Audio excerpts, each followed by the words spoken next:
सौता समाज के गोड़ छू के प्रणाम करतानी है भैया। हमारा छोट भाई पंकज जो आप लोगों में ये छोटी मोटी वीडियो ला रहा है, और लाइक और सब्सक्राइब करना ना भूलिएगा। Thank you.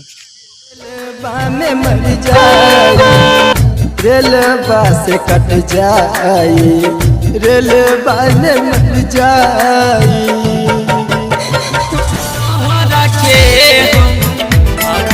दिल से हटा दे हम बेवफा, तुहरा के हम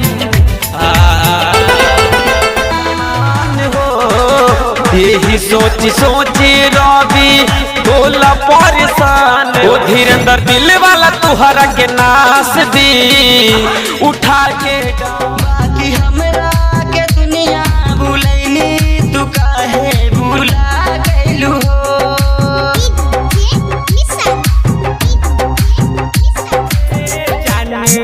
बन